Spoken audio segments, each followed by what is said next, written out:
I still remember exactly what I wore that night. A cream sweater and jeans.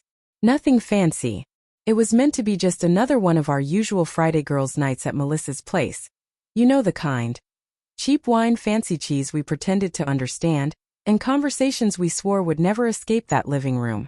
Melissa, Jenna, Tara, and I had been friends since college. These nights were sacred. No husbands, no kids, no pretenses. Just raw honesty about everything we'd never voice in the real world.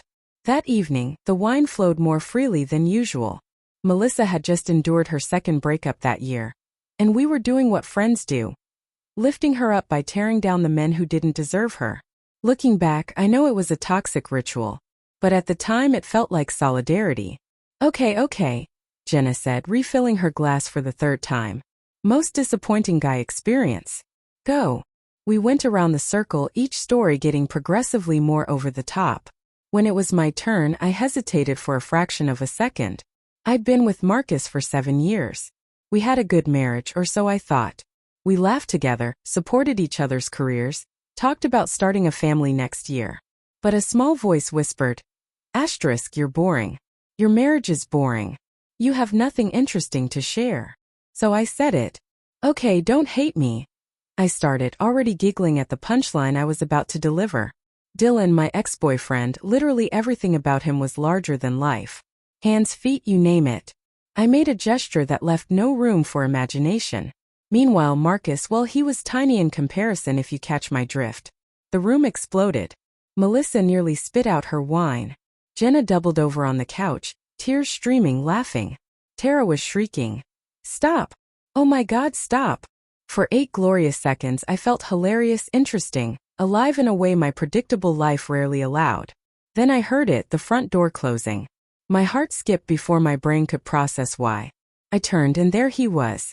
Marcus standing in Melissa's entryway, car keys in hand, a paper bag from that Thai store I loved tucked under his arm. He'd come to surprise me, pick me up early, bring me dinner because he knew work had stressed me out. Our eyes met, and I watched something vanish in his face. It wasn't anger. Anger would have been easier to bear. It was nothing. Like a light had gone out behind his eyes. "I texted," he said quietly, voice flat. "You didn't answer. I thought I'd surprise you." The silence in the room was so thick, you could hear the kitchen faucet drip. "Baby, it was just a joke," I stammered.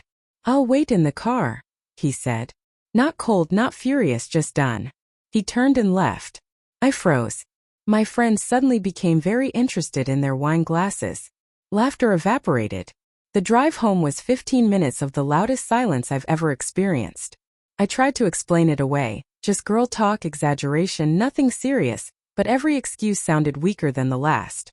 When we arrived, he went straight to our bedroom. I followed, desperate to undo what I'd broken. "Marcus, please, it wasn't even real. I was just trying to be funny." He turned to me, eyes wet. Marcus, who had cried only twice in the 7 years I'd known him, had tears streaming down his face. "That's worse, Sarah," he said, voice breaking. "Humiliating me for entertainment. Making me the punchline for women who are essentially strangers. Do you understand what you've done? They'll never see me the same way. I'll never feel the same way when I touch you because I'll know you're comparing me to someone else." "I wasn't," I began. "Stop," he held up a hand. 7 years, Sarah.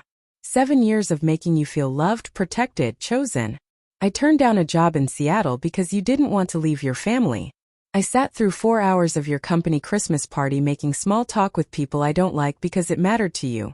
Tonight, I surprised you with your favorite food because you mentioned it Tuesday. Every word, every effort, gone, reduced to a joke about body parts in front of strangers. He grabbed his pillow. "I'll sleep in the guest room. I need time to think." That was 6 months ago. We're still married, living in the same house, but we're roommates, not lovers. He's polite, distant. He doesn't share his feelings. Doesn't surprise me with Thai food. Doesn't reach for me at night. I destroyed something that night that can't be fixed. His willingness to be vulnerable with me. And the worst part? I did it for 8 seconds of laughter. 8 seconds for 7 years. I would give anything to take it back.